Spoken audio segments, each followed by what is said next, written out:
Good afternoon and welcome everyone to the Public Policy Forum's Rebuild Canada Growth Summit. Je suis Yolande James, très heureuse d'être votre animatrice pour ce sommet sur la croissance sous le terme Rebâtir le Canada. Very excited to be hosting another session with you this afternoon. So let's begin with a virtual land acknowledgement. As you all know, we typically would be hosting this event in Ottawa on the unceded territory of Algonquin Anishinaabe Nation. So I would ask you, wherever you are, to just take a moment to acknowledge the traditional territory of Indigenous people in your thoughts. We extend our respect to all First Nations, Inuit, and Métis people for their valuable past and present contribution to the land that we called Canada. So, ladies and gentlemen, as you know, that this would not be possible without the support of our partners. So let me take a moment to thank our lead partners, CIBC and Microsoft, as well as our supporting partners, the Business Development Bank of Canada, Bell, the Canadian Bankers Association, Chartered Professional Accountants of Canada, Canada Pension Plan Investments, Deloitte, National Public Relations, and the Globe and Mail. So on Tuesday, we had really the privilege to have a great discussion with the president of Microsoft, Brad Smith, and we were able to hear his perspective on tech's role in building a fair digital economy, as well as just being able to cover a lot of ground, whether it's on corporate leadership, climate change, tech's role in the recovery in a post-pandemic economy. We also touched on something that we were going to talk a little bit more on today, that is democracy and the integrity of elections. So I can't think of a better segue to today's discussion, as we will speak about, I think, a topic or issue that everybody's been watching. I can't even say, as I plan to, on the results. I'll say on the ongoing week of the presidential elections.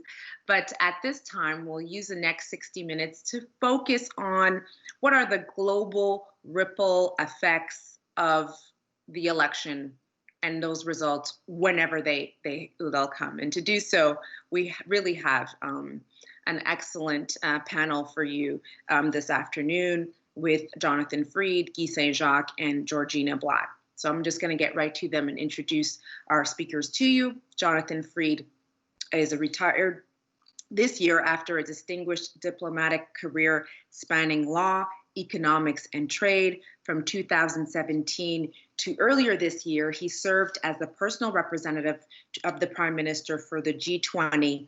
And from 2012 to 2017, he was Canada's ambassador and permanent representative in Geneva, where he was responsible for Canada's participation in the World Trade Organization.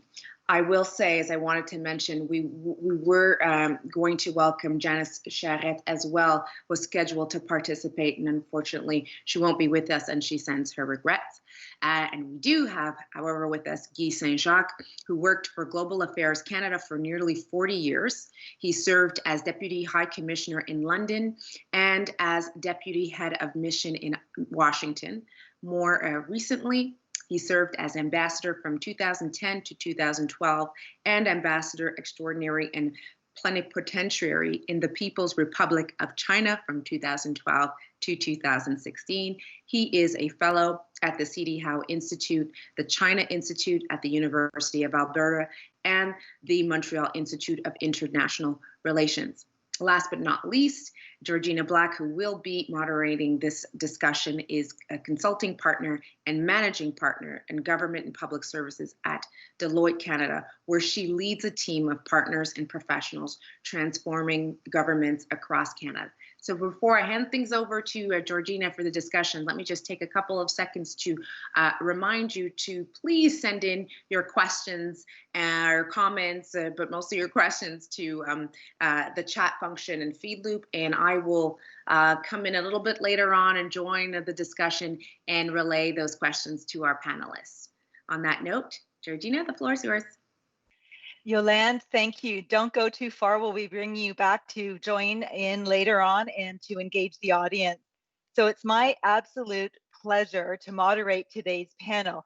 And I love the title, The Ripple Effects of the US Election. But really, we should rename this the Rippling Effects.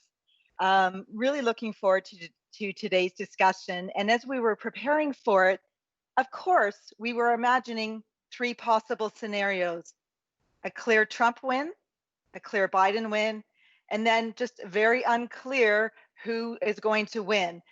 So here we are, and in the not sure scenario, I have sort of hot off the press, although it may have changed since we teed up this call.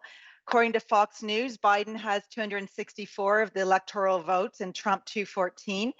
And of course, CNN has a different number with Biden at 253 and Trump at 214. There are razor thin margins across a number of states: Georgia, Pennsylvania, North Carolina, Nevada. It looks like that could become a swing state, and of course, Arizona.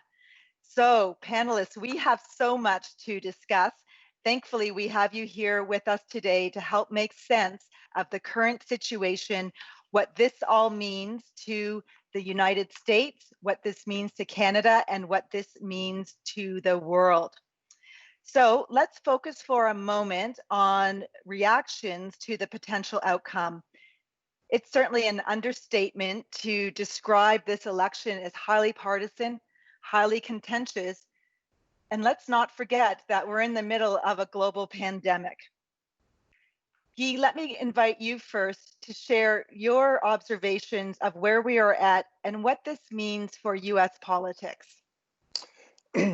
Well, I think that in a way, the good news is that maybe we will know we will have the final answer maybe earlier than we thought, because some of those very close races seem to be going towards Joe Biden. As you said, he may be just 6 votes short of having the majority required for him to be declare victory.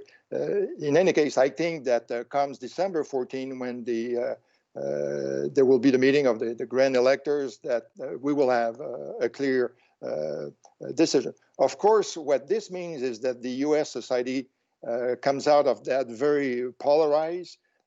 It's not the first time that we have seen tensions in the U.S. society. If you recall, in the 60s, there were lots of tensions at the time with Barry Goldwater being a candidate. But the difference at that time was that you had moderates on both sides of the aisle, and those people were able to work together in Congress to try to reach out compromises. This time, I think this is gone, which means that, in fact, we may be faced with a Biden presidency that will be weak by the fact that the Senate will be controlled by the Republicans, with a very short majority in the House, and therefore this means that it will be more difficult for him to run and to proceed with the implementation of his policies.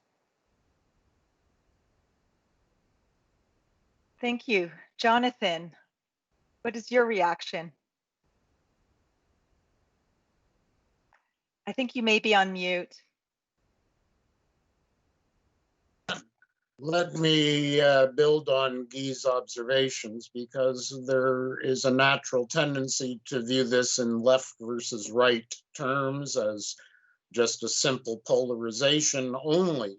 But as we digest the demographics of the vote, I think we will find a fragmentation in a number of dimensions: urban versus rural, non-college educated versus the skilled workforce, suburban versus inner city, not to mention race on top of gender.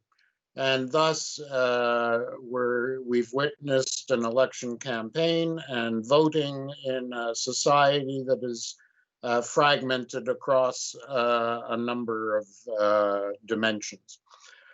Second, with all respect to pollsters, we're witnessing an election that has unfolded in an era of digitalization, where we don't quite fully understand the impact and influence of social media, where the proper role is being actively debated, potentially by way of legislation.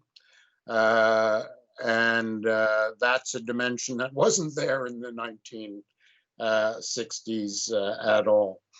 And third, again, contrary to prediction that only COVID was going to dominate everybody's vote, we saw in effect and are seeing a range of social concerns influencing the vote. Health is one, job prospects and the economy is another, but so too environmental concerns and divides over climate change, for example, the pace of development, the role of the state in creating and maintaining jobs and social safety nets. So there's a socialization of issues as well. So there's quite a bit to digest regardless of the outcome. Then to come full circle back to Guy, it does look like, regardless of who is president, the prospects of some gridlock are high. Razor-thin majority for the Republicans seems to be what's in the offing in the Senate, a reduced majority for the Democrats in the House, and a president, on the one hand, who will be constrained by Congress and having to find ground to occupy a middle to get something done on the one hand. On the other, and we can come back to this, the United States, in addition to its three major branches of government, Congress as the legislative, the executive, and the courts, is actually a government of subdivision of powers, where various agencies have some independence of action. And as we saw with President Trump, the president himself has quite a bit of leeway by way of executive order, be it to authorize or reject a Keystone pipeline, be it to tell the Environmental Protection Administration what to do. And to that extent, there's still room for a president to act independently of Congress using regulatory authority as well. So I'll stop there.